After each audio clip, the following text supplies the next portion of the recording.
हरे कृष्णा। वैशाख मास के कृष्ण पक्ष में आने वाली वरुथिनी एकादशी आप सबके लिए मंगलकारी साबित हो। परम भगवान श्री विष्णु की विशेष कृपा आप और आपके परिवार पर बनी रहे, यही प्रार्थना करते हैं। वैशाख मास वैसे भी भगवान श्री हरि की पूजा अर्चना करने के लिए विशेष मास बताया गया है। स्कंद पुराण में वर्णन आता है जहाँ पर भगवान नारायण स्वयं कहते हैं कि मासों में श्रेष्ठ वैशाख है, और ऐसे ही वैशाख मास के कृष्ण पक्ष में आती है वरुथिनी एकादशी। और इसी एकादशी की आप सबको बहुत सारी शुभकामनाएं।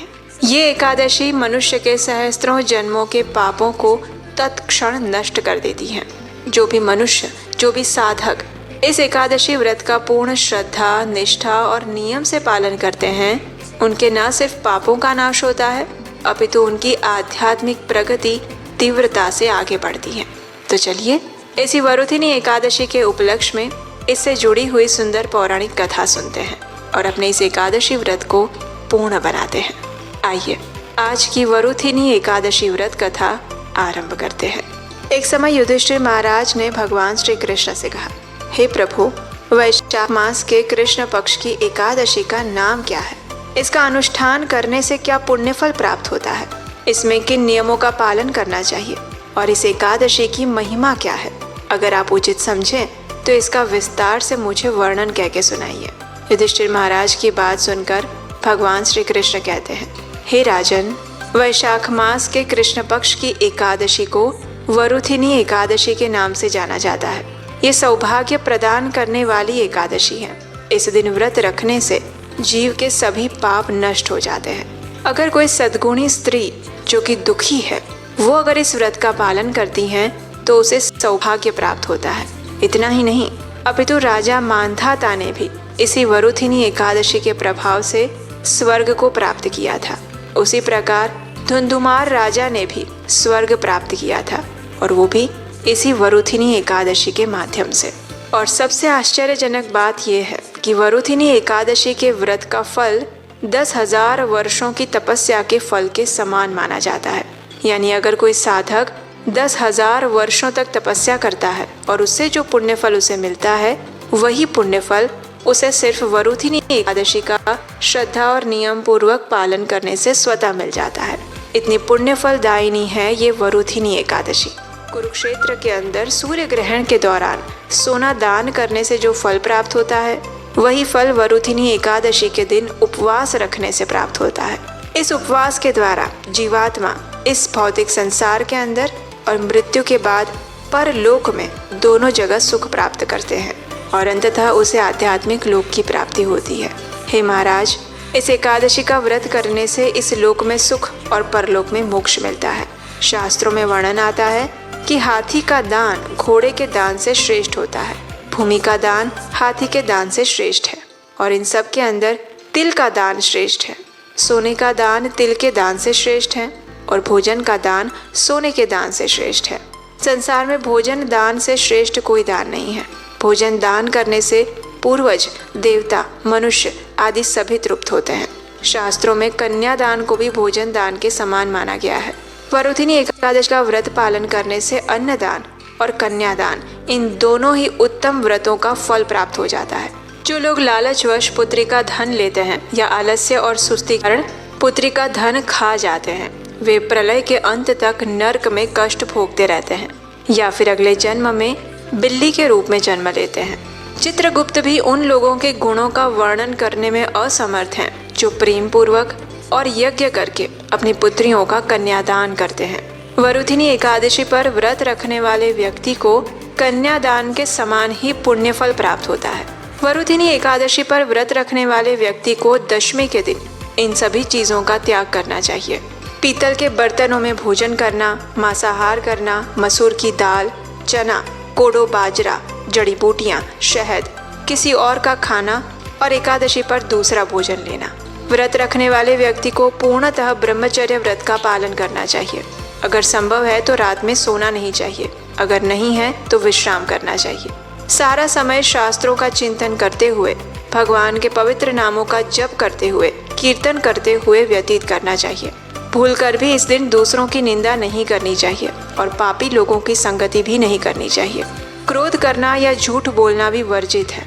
व्रत के दौरान तेल और अनाज खाना भी वर्जित बताया गया है।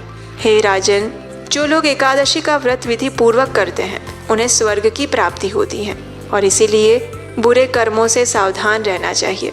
इस व्रत के महत्व को जानने मात्र से 1000 गायों के दान के बराबर पुण्य फल प्राप्त होता है और इसके लाभ गंगा में स्नान करने से भी अधिक माने गए हैं। हे राजन, रात्रि में जागरण करके जो भी मनुष्य भगवान मधुसूदन का पूजन करते हैं वे सभी पापों से मुक्त होकर परम गति को प्राप्त करते हैं और इसीलिए पाप भीरू मनुष्यों को पूर्ण प्रयत्न करके भी इस एकादशी का व्रत करना चाहिए।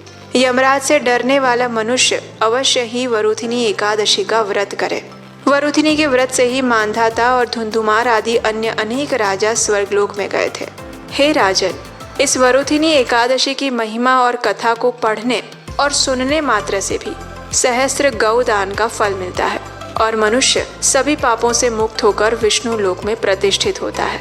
इस प्रकार कथा का समापन करते हुए भगवान श्री कृष्ण ने कहा, और इसीलिए प्रत्येक मनुष्य को प्रयत्न पूर्वक वैशाख मास के कृष्ण पक्ष में आने वाली इस वरुथिनी एकादशी का निश्चित रूप से पालन करना चाहिए और अगले दिन निर्धारित समय के अंदर इस व्रत का पारण करना चाहिए। तो ये थी वरुथिनी एकादशी से जुड़ी हुई पौराणिक कथा।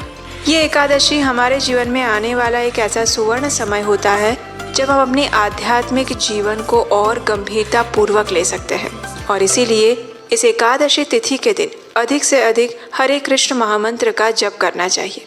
ये महामंत्र है हरे कृष्ण कृष्ण कृष्ण हरे हरे, हरे राम राम राम हरे हरे। कई बार लोग पूछते हैं कि ये महामंत्र का जाप ही क्यों करना चाहिए। तो देखिए, सबसे पहला कारण है कि ये महामंत्र स्वयं हमें भगवान श्री चैतन्य महाप्रभु द्वारा दिया गया है। ये हमारी गुरु परंपरा से आने वाला यथारूप महामंत्र है और इस मंत्र के अंदर भगवान श्री कृष्ण और श्रीमती राधा रानी दोनों के अनेक बार नाम उच्चारण आते हैं। कुछ लोग कहते हैं क्या सिर्फ हम राधे राधे नाम उच्चारण नहीं कर सकते? तो इसका उत्तर सरल है, बिल्कुल कर सकते हैं, लेकिन इस हरे कृष्ण महामंत्र के अंदर राधा रानी का नाम भी अनेकों बार आता है। हरे शब्द जो है वो राधा रानी के लिए प्रयोग होता है और भगवान कृष्ण का नाम भी आता है, राम का नाम आता है और इसीलिए इस महामंत्र के अंदर एक साथ भगवान श्री कृष्ण और श्रीमती राधा रानी दोनों के नामों का उच्चारण जब हम करते हैं तो उससे अर्जित पुण्य फल अनंत गुना अधिक मिल जाता है। ये कलयुग का महामंत्र है और इसी मंत्र के माध्यम से हम इस जन्म मृत्यु के चक्र से मुक्त हो सकते हैं। श्रीमती राधा रानी भगवान श्री कृष्ण की शुद्ध भक्त हैं। उनकी सेवा करना या उनकी पूजा करना उसकी योग्यता हमारे अंदर नहीं है और इसीलिए हम भगवान श्री कृष्ण का आश्रय लेकर उनके पास जाते हैं, जिससे कि हम बिना किसी अपराध के कृष्ण और राधा रानी दोनों के नामों के माध्यम से हम उनकी सेवा पूजा कर सकें। ये महामंत्र हमारे चित्त का मार्जन करता है, हमारी अंतःकरण और हमारी चेतना को शुद्ध बनाता है।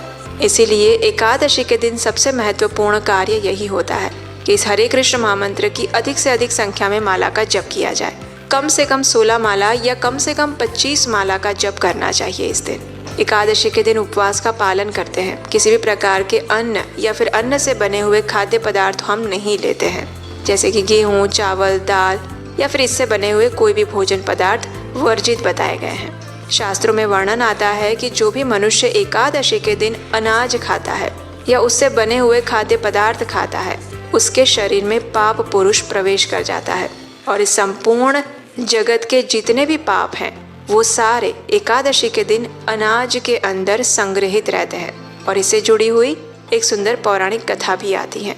तो इसीलिए एकादशी के दिन हम किसी भी प्रकार से अन्न को नहीं स्वीकार करते हैं। वैशाख मास के कृष्ण पक्ष में आने वाली ये वरुथिनी एकादशी मनुष्य के हर प्रकार के पापों का नाश करके पुण्यों का उदय करती है। वो भगवान की विशेष कृपा हमें अर्जित करके देती है और इसीलिए हमें ध्यान पूर्वक, श्रद्धा पूर्वक और नियम पूर्वक इस एकादशी व्रत का पालन करना चाहिए और फिर अगले दिन इसका निर्धारित समय के अंदर पारण करना चाहिए, क्योंकि बिना पारण के हमारा एकादशी व्रत अधूरा माना जाता है।